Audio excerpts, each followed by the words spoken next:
다 함께 매일 드리는 기도로 8월 21일 금요일 새벽 기도회를 시작하겠습니다. 창조주 하나님, 만물을 새롭게 하시고 새날을 허락하심에 감사와 찬송을 올려드립니다. 오늘도 주께서 베푸신 은혜를 따라 살아가기 원하오니 친히 인도하여 주옵소서. 특별히 고통 속에서 힘겨운 하루를 견디고 있는 이들을 감싸주시고 낙심한 이들에게 복음의 소망을 허락하여 주옵소서. 대한민국을 긍휼히 여기시고 이 땅 위에 하나님의 정의와 공의가 실현되게 하시고 진리와 사랑이 공존하는 나라가 되게 하옵소서. 성령님의 인도하심을 따라 저희 교회의 신앙지도 원칙인 경건한 복음주의 신앙의 육성, 성서적 생활윤리의 훈련, 교회연합정신의 구현, 세상에서 하나님 공의의 실현을 위해 힘쓰게 하옵소서. 모든 교육자들과 성도들이 성령님으로 충만하게 하시고 각자의 자리에서 사명으로 비상하게 하옵소서. 오늘도 주의 뜻이 하늘에서 이루어진 것 같이 우리의 가정과 일터와 교회 가운데 이루어지기를 원하오며 예수님의 이름으로 기도드립니다. 아멘. 다 함께 찬송가 569장 부르시겠습니다.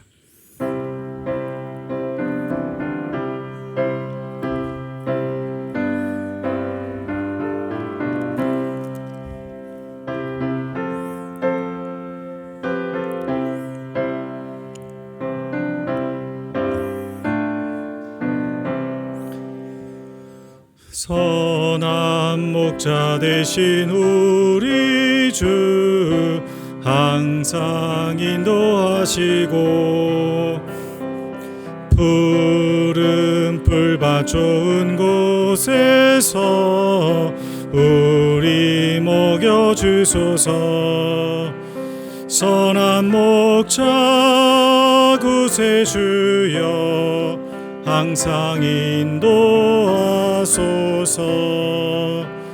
선한 목자 구세주여 항상 인도하소서. 양의 문이 되신 예수여 우리 영접하시고 길을 잃은 양의 무리를 항상 인도하소서. 선한 목자 구세주여 기도 들어주소서. 선한 목자 구세주여 기도 들어주소서. 흠이 많고 약한 우리를 용납하여 주시고 주의 넓고 크신 은혜를 자유 얻게 하셨네. 선한 목자 구세주여 지금 나아갑니다. 선한 목자 구세주여 지금 나아갑니다. 일찍 주의 뜻을 따라서 살아가게 하시고 주의 크신 사랑 베푸사 따라가게 하소서. 선한 목자 구세주여 항상 인도하소서. 선한 목자 구세주여 항상 인도하소서.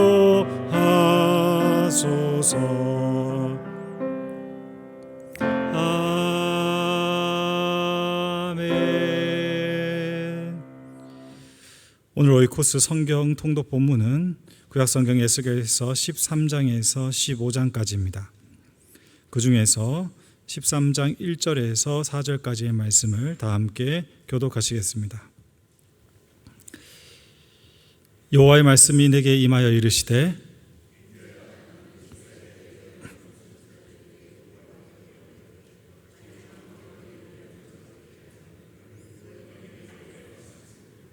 주 여호와의 말씀에 본 것이 없이 자기 심령을 따라 애언하는 어리석은 선지자에게 화가 있을진저 이스라엘아 너희 선지자들은 항무주에 있는 여우 같으니라. 아멘. 기독교 신앙, 우리가 믿는 믿음의 내용에서 핵심이 되고 근원이 되는 것은 하나님의 뜻이죠. 우리의 생각과 우리의 기호 그리고 이 세상의 필요에 앞서서 하나님의 뜻이 가장 중요한 것입니다. 우리는 그것을 계시라고 합니다. 신약에서는 이 성경과 그리고 설교, 성경 공부를 통해서 하나님 뜻을 발견해 갑니다. 오늘 읽었던 이 에스겔서 본문 다시 이야기하면 구약 시대에서는 이 하나님의 계시를 크게 두 가지로 사람들이 받을 수 있었는데, 하나는 모세 오경과 토라와 같은 교육을 통해서였습니다. 이것은 우리가 성경 공부를 하고 예배를 드리는 것과 마찬가지겠죠. 그 다음에 예언자가 있었습니다. 선지자, 선견자라고 하는 이들이 있었습니다. 오늘 말씀으로 표현하면 선지자입니다. 여러분, 이 선지자적인 개념들의 표현들이 사도행전에서 중요하게 볼 게 있는데, 다윗을 선지자로 보고 있습니다. 이것은 신약 성경의 배경에 의해서 표현되는 것입니다. 그러나 일반적으로 구약 성경에서도조차 개인이 선지자로서의 역할을 감당하고 그런 정의가 내려지는 내용이 있음에도 보통 선지자, 예언자의 역할을 구체적으로 볼 때 한 국가가 형성되었다고 보는 모세와 아론의 때로 규정하는 게 보통입니다. 이때부터 시작해서 그 시대마다 그리고 때마다 예언자들, 선지자들이 있었죠. 여러분, 보통 8세기를 기준으로 보는데, 이 8세기라 말함은 성경 본문에서 여러 선지서들이 있는 시대적인 기준점이 되어줍니다. 이게 여로보암 2세 때의 기준입니다. 이때부터 아수르의 등장과 이제 바벨론의 등장에 대한 어떤 신호들이 나타나기 시작했고, 그리고 그때가 하나님의 뜻이 분명히 백성들에게 전해져야 되는 정치적 상황이 발생했기 때문입니다. 그런데 그 전에는 이 선지자 예언자들이 하는 역할이 대체적으로 백성들과 연결되어 있는 것이 아니고 왕이라든지 특정한 하나님의 사람들의 멘토, 참모 역할을 했습니다. 그런데 8세기 이후에는 백성들에게 그리고 사회 전반의 사건에 관련해서 하나님의 뜻을 피력하는 역할들을 선지자들이 해온 것입니다. 지금 시대처럼 우리가 설교를 듣고 그리고 여러 신학자들의 사회에 관련된 성경의 가치와 그리고 기준점을 보는 일들이 이제 일어나기 시작했던 것이죠. 우리는 이 에스겔서의 시대적 배경이 그런 내용이라는 것을 알고 오늘 본문의 말씀을 볼 필요가 있습니다. 문제는 다른 것이 아닙니다. 예언자들이, 선지자들이 그리고 하나님의 말씀을 증거하는 사람들이 하나님의 뜻을 잘 받아서 백성과 성도들의 중재자 역할을 잘 감당하면 되는데 그렇지 못하다는 사실입니다. 여러분, 오늘 에스겔 말씀뿐만 아니라 구약 전반에 그리고 예언서, 특별히 우리 시대에 관련돼서 이 선지자의 역할을 감당하는 이들의 중요성을 계속해서 말하고 있고, 그리고 그들이 그 역할을 제대로 감당하지 않았을 때에 하나님의 진노가 크다라는 사실을 우리는 기억할 필요가 있습니다. 그래서 하나님께서 이스라엘이라는 나라와 그 백성들과 지도자들을 책망하시면서 마지막에 이 선지자들에 대해서 언급하시는 것이죠. 오늘 읽었던 본문 2절 말씀 보시면, 인자야 너는 이스라엘에 예언하는 선지자들에게 경고하여 예언하되 자기 마음대로 예언한 자들에게 말하기를 너희는 여호와의 말씀을 들으라. 문제의 본질을 정확하게 짚습니다. 하나님의 뜻을 전해야 되는데 뭘 이야기합니까? 자기의 뜻과 마음을 이야기한다는 것입니다. 왜 이렇게 되는가? 여러 가지 이야기가 되겠지만은 13장의 내용을 근거로 해가지고 세 가지 정도를 볼 수 있겠습니다. 그 본질은 10절 말씀입니다. 같이 읽겠습니다. 시작. 이렇게 칠 것은 그들이 내 백성을 유혹하여 평강이 없으나 평강이 있다 함이라. 어떤 사람이 담을 쌓을 때에 그들이 회칠하는도다. 성도 여러분, 이 이야기 평강이 없으나 평강이 있다, 이게 구약에 나오는 거짓 선지자들의 전형적인 모습입니다. 에레미야를 대적했던 하나냐, 그리고 그 외에 수많은 사람들이 하나님은 70년이라고 이야기했는데 다른 연수를 이야기하고, 하나님은 심판이 있다고 이야기하는데 회복이 있을 것이라고 이야기하는 것이죠. 그 총체적인 표현이 평강이 없는데 평강이 있다라고 이야기합니다. 여러분, 실제로 부정적인 이야기보다 긍정적인 이야기를 하는 것이 성취에 그리고 확증의 확률이 높습니다. 우리가 삶을 살아가다 보면 생각하는 것보다 우리의 고민과 염려가 실제로 이루어지거나 그리고 성취되는 일은 잘 없죠. 그것을 극복하도록 하나님이 도우시고 우리도 그러한 긍정적인 삶을 지향해 갑니다.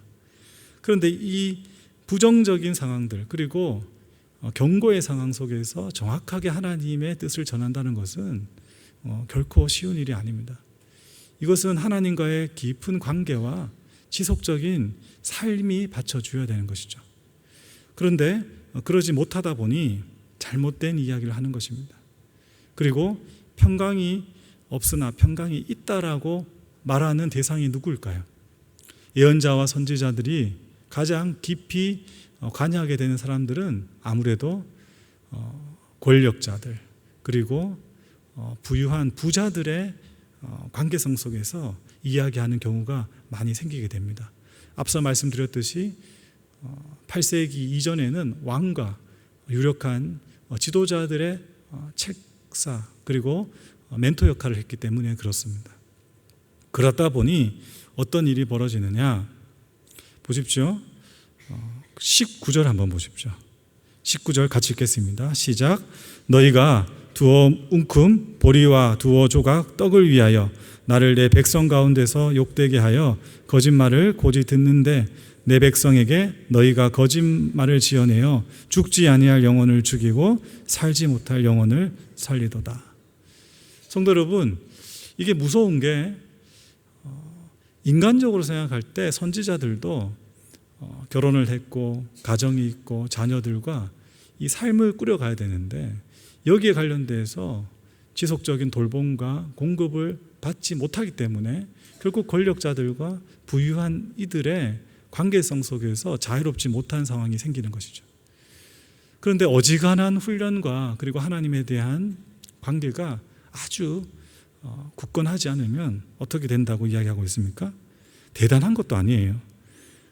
두어 웅큼 보리와 두어 조각 떡을 위해서 살아야 될 사람을 죽이고 죽어야 될 사람을 살리는 애언과 말을 한다는 것입니다. 여러분, 이것은 결국 5절 말씀으로 귀결되는데 5절 말씀 읽겠습니다. 시작.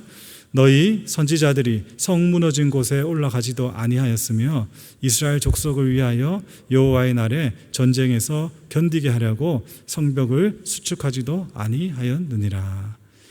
이게 무슨 이야기냐? 시대 상황, 삶의 정황 속에서 마땅히 서야 될 자리, 해야 될 일을 하지 않은 선지자들이 이렇게 별거 아닌 작은 이익을 위해서 자신의 영혼과 생명을 팔아버리고 궁극으로는 나라와 백성들에게 고난과 고통을 준다라는 이야기를 하고 있는 것이죠.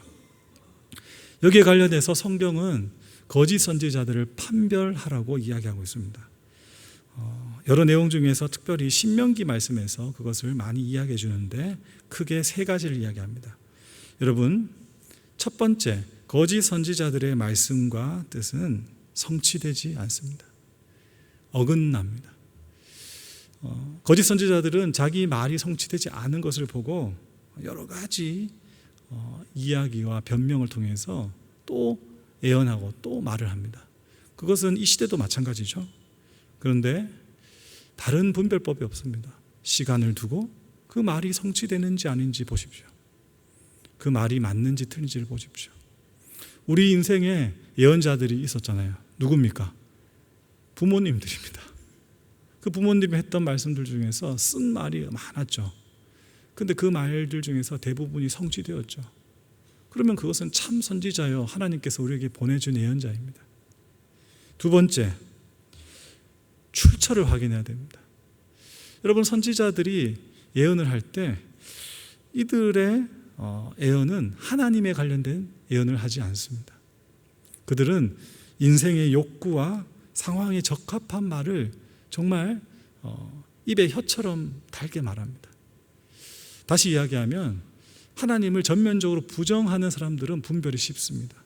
그러나 하나님의 뜻을 온전히 아는 것, 이것을 우리에게 적용한다고 말하면 성경에서 이야기하는 하나님의 여러 모습들이 있습니다. 이번 주간 우리가 보았던 하나님은 인애와 자비와 긍휼이 많으신 하나님이기도 했지만 분노하시고 그리고 심판하시며 매를 드시는 그 일에 열심이신 하나님이시죠. 이 하나님에 대해서 이야기를 해야 되는 것이죠. 전체적인 하나님, 그 하나님의 모습을 계속해서 이야기해 주는 것이 아니라 하나님으로부터 발생하게 되는 우리의 필요와 욕구에 충족시켜주는 말을 한다는 것입니다. 마지막으로 거짓 선지자들은 그 경배 대상이 다릅니다. 그들은 우리에게 하나님을 경배하고 하나님과 친밀해지는 이야기를 하는 것이 아니라 세상을 잘 이해하고 세상에서 잘 뿌리내려서 하나님 주시는 복과 평안만을 누리라고 이야기합니다. 제가 지금까지 목회하면서 그리고 청년 시절에 그런 영향력들을 받고 판단했을 때 재미있는 일들이 있습니다. 공동체에서 한 번씩 예언의 은사를 받는 이들이 있습니다. 그러면 그 예언의 은사를 받아서 정말 유익한 일을 하는 경우도 있거든요. 근데 문제는 뭐냐 하면 공동체에서 예언의 은사가 생기는 자매나 형제가 있으면 어느 순간 그 형제와 자매에게 가서 예언을 받는 것을 그냥 즐기지 본인이 성경을 읽고 기도하는 시간과 기회를 그냥 소홀히 하는 경우를 많이 보았고, 그리고 간혹 그 예언이 잘못되었을 때에 낭패를 받는 경우를 보았습니다. 성도 여러분, 하나님과 가깝게 하는 이가 참 선지자입니다.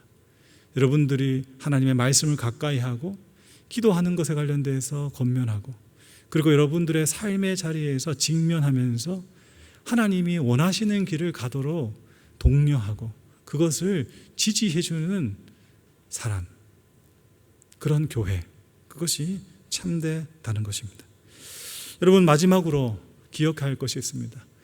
이 선지자 이야기하면 여러분 지금 계속해서 목사님 생각하고 그 다음에 지금까지 만났던 여러 영적 지도자들에 대한 이해를 하기 쉽습니다.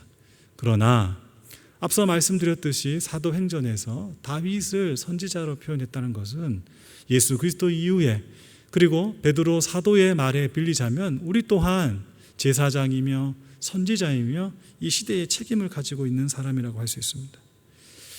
여러분, 하나님의 뜻을 반역했지만 결국 주님의 마음을 배우게 된 요나 선지자를 우리가 잘 알고 있습니다. 그는 하나님의 뜻을 반해서 다시스로 가지 않았습니다. 배를 타고 반대 방향으로 가다가 풍랑을 만나 어려움에 처하자 제비뽑기를 통해서 이 풍랑과 고통의 원인이 다름 아닌 요나에게 있음을 발견하게 됩니다. 그래서 요나서 1장 7절 9절 내용 중에 9절에 이렇게 이야기하죠. 요나의 정체성을 말합니다. 나는 히브리 사람이요 바다와 육지를 지으신 하늘의 하나님 여호와를 경외하는 자로다 하고, 자기가 여호와의 얼굴을 피함인 줄을 그에게 말하였으므로 무리가 알고 심히 두려워하여 이르되 내가 어찌 그렇게 행하였느냐. 성도 여러분, 세상을 비난하지 마십시오. 그리고 주변 사람들에게 불평하지 마십시오. 문제는 저와 여러분들이 이 땅에서 선지자 역할을 하지 못하기 때문에 이 지경이 된 것입니다. 여러분, 이번 주에 우리는 에스겔서 말씀을 통해서 이렇게 들었습니다. 악인에게 말하기를 너는 꼭 죽으리라 할 때에 내가 깨우치지 아니하거나 말로 악인에게 일러서 그의 악한 길을 떠나 생명을 구원하게 하지 아니하면 그 악인은 그 죄악 중에 죽으려니와 내가 그의 핏값을 내 손에서 찾을 것이다. 여러분, 우리에게 놀라운 하나님의 능력, 말씀이 성취되고 시대를 읽어내며 하나님의 역사의 책임자가 되는 사명을 맡기셨다는 것을 꼭 기억하십시오. 우리가 초라해 보이고 아무것도 아니라고 생각하지만은 이 하나님의 말씀을 이 새벽에 들을 수 있고 내가 읽을 수 있고 그리고 그분과 교제할 수 있다는 거 얼마나 영광스러운 일이겠습니까? 저도 목사로서 가지는 가장 영광스러운 것은 자격도 없고 역량도 안 되고 나이도 어린데도 불구하고 이 말씀을 나눌 수 있는 놀라운 영광의 사명을 받았다는 사실을 늘 생각합니다. 여러분들도 그런 사람들입니다. 오늘 이 세상 가운데 선지자로 살아가십시오. 사람들에게 진리와 생명의 길을 전하고 말하십시오. 이것이 우리의 부르심입니다. 다 함께 기도하겠습니다. 하나님 아버지, 이 시간 우리의 사명과 우리의 정체성을 다시 한번 알게 해주심을 감사합니다. 이 새벽에 주의 말씀, 하나님의 뜻을 듣습니다. 나의 생각과 나의 감정과 나의 필요를 내려놓고 하나님이 원하시는 길을 갈 때 거기에 생명과 구원의 길이 있음을 알려주기 위하심임을 이 시간 모든 영락교회 성도들이 깨달을 수 있도록 인도하여 주시옵소서. 하나님, 이 일을 위해서 교회가 그리고 우리 모두가 합심하여 하나가 되게 하여 주시고 하나님의 뜻이 전해지는 교회 강단과 그리고 교역자들 그리고 말씀을 들고 가르치는 이들이 가감하지 않고 하나님의 뜻을 잘 전할 수 있도록 지지하며 함께 세워가며 이 교회가 하나님의 말씀처럼 진리와 생명의 기둥의 터가 될 수 있도록 저희들 오늘 하루도 사명 감당하며 주의 뜻 섬기게 하여 주시옵소서. 하나님, 세상 가운데 있습니다. 가정과 그리고 직장에서 여러 사람들을 만날 때에 허탄한 말, 진리와 떨어진 말을 하는 것이 아니라 생명의 말 그리고 참말을 하는 하나님의 사람들로 서서 이 세상에 구원이 어디에 있으며 생명이 어디에 있는지를 알려주는 하나님의 귀한 통로로 오늘도 사용되도록 인도하여 주시옵소서. 주님께서 함께 하실 줄 믿고 이 모든 간구를 우리 주 예수 그리스도의 이름으로 기도드립니다. 아멘. 이제 다 함께 작은 소리로 합심하여 기도하겠습니다. 18개 교구의 모든 구역들이 항상 기도하며 하반기 모임을 잘 준비하도록 금요기도를 통해 성도들의 심령이 영적으로 깨어 주님의 음성을 들을 수 있도록 교육자들의 사역과 가정을 위해 중보하며 세워주는 영락교회 성도 되도록 다 함께 기도하겠습니다. 아버지 감사합니다. 저희들 주님께서 놀라운 은혜의 사명을 허락해 주셨습니다. 감당할 수 없는 일들을 맡겨주셨습니다. 주님, 진리를 선포하고 생명의 길을 말하며 하나님의 뜻을 대언하는 역할을 맡기셨습니다. 아버지, 정말 자격 없고 오히려 주님을 배반하며 하나님의 뜻에 합당하지 못한 말과 행동을 할 때가 많았음에 회개하오니 용서하여 주시고 주의 뜻대로 주의 말씀을 증거하는 하나님의 사람이 될 수 있도록 인도하여 주시옵소서. 저희들이 마땅히 해야 될 말들을 하게 해주시고 마땅히 서야 될 자리에 서게 해주시고 삶의 자리에 서서 말씀을 가까이 하며 주님과 친밀해지며 하나님의 뜻 가운데 이 세상에 아버지 무너진 성벽에 서서 주를 아버지 중보하는 하나님의 사람으로 저희들 서갈 수 있도록 인도하여 주시옵소서. 말씀을 증거하는 하나님의 사람들, 특별히 목회자들과 교육자들을 기억해 주시고 아버지 위 목사님을 위시한 모든 부부 목사님들과 그리고 말씀을 가르치는 조연도사님들 그들의 삶의 자리에 하나님 지켜주시고 보호하여 주시며 악한 영의 권세가 틈타지 않도록 아버지 동행하여 주시며 주님께 주시는 놀라운 영광의 자리에 설 수 있도록 주여 인도하여 주시옵소서. 아버지 영락교회의 강대상이 아버지 세속과 그리고 권력과 그리고 악한 권세에 오염되거나 그리고 무너지지 않도록 지켜 보호해 주시고 그곳에서 선포되는 말씀이 주의 뜻과 아버지 하나님의 의지가 아버지 선포되어서 이곳이 진리의 기둥의 터가 될 수 있도록 주여 인도하여 주시옵소서.